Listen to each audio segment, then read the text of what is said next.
एक जंगल में रामू काम की तलाश में इधर उधर घूम रहा होता है। तभी उसे एक खेत दिखाई देता है जिसमें चील काम कर रहा होता है। फिर रामू वहाँ पर जाता है। अरे भाई, क्या आपके पास कोई काम है? हाँ, काम तो है, पर तुम्हें ये बंजर खेत पर अपना फसल उगा लो और इसका पैसा मुझे दे देना। हाँ ठीक है। यह सुनकर रामू बहुत ज्यादा खुश होता है और अपनी पत्नी लीला के साथ खेतों पे आता है और खेतों का सफाई करके उस पे आलू की खेती करता है। और कुछ महीनों के बाद आलू का फसल बहुत अच्छी हो जाती है, जिसे रामू और लीला आलू लेकर जा रहे होते हैं। तभी रास्ते में चील आ जाता है।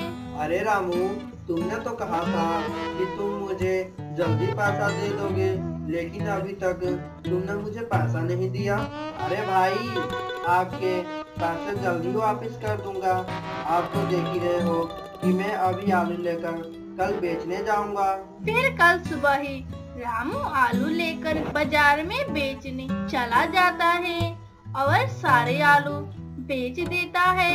लीला, ये लो पैसे, और चील को पहले देकर आओ। जाओ, फिर हम खेत में चलेंगे। फिर पैसे लेकर लीला चील के घर जाती है। भाई, ये लो अपना पैसे। अरे, इतना सारा पैसा? पर तुमने तो कहा था कि अभी तुम्हारे पास इतना पैसा नहीं है, फिर कहाँ से इतने सारे पैसा आया? अरे भाई, हमें तो पता ही नहीं था कि उस खेत पर कैसे फसल होगा, पर भगवान की वजह से मेरी आलू की फसल बहुत अच्छी हुई है। इतना कहकर लीला वहाँ से चली जाती है। फिर लीला के बात सुनकर चील के मन में लालच आ जाता है।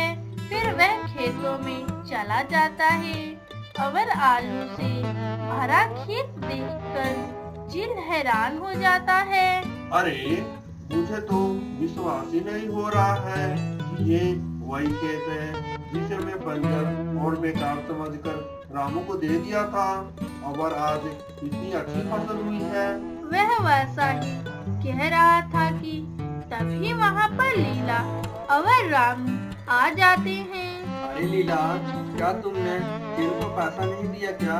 नहीं जी, मैंने तो पैसे दे दिए हैं। मैं आपका पैसा लौटाने आया हूँ, मुझे आपके पैसा नहीं चाहिए। क्यों भाई, हम तो आपके खेतों का किराया दे दिए थे, पैसे क्यों लौटाना चाहते हैं आप? क्योंकि मैं अपना खेत वापस लेना चाहता हूँ। तुम जाओ और किसी और का जमीन किराए पर ले लो। फिर वह दोनों चील का बात सुनकर बहुत ज्यादा घबरा जाते हैं। चील भाई, आप ऐसा बात क्यों कर रहे हो? आप ऐसा खेत कैसे ले सकते हो? तुम दोनों चुपचाप से अपने घर चले जाओ, वरना लड़ाई दंगा हो गया तो झूठ-मूठ में चोट लग जाएगा।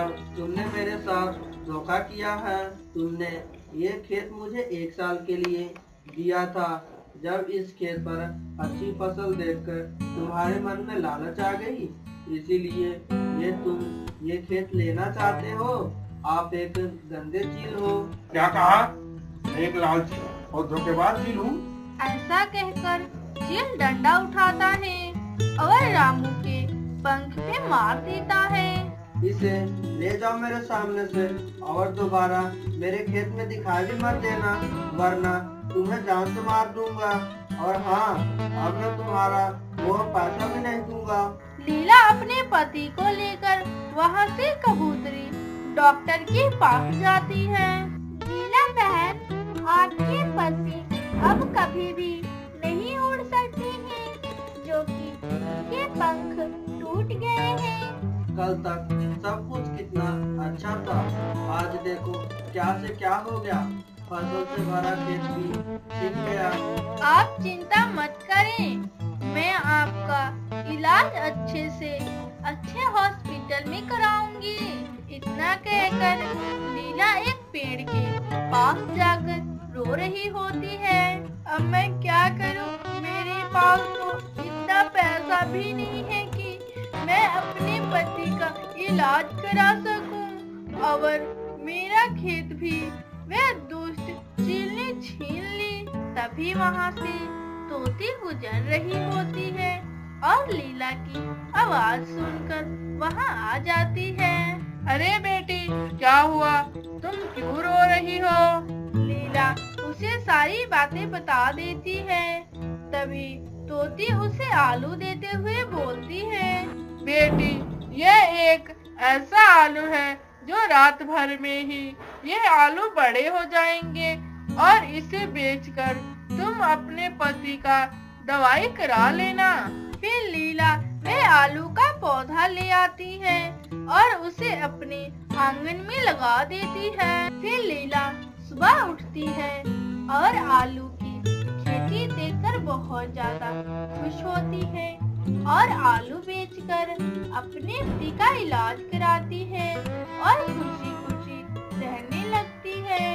और उधर चील की सारा आलू की फसल सूख जाता है और चील अपने किए पर बहुत पछताता है।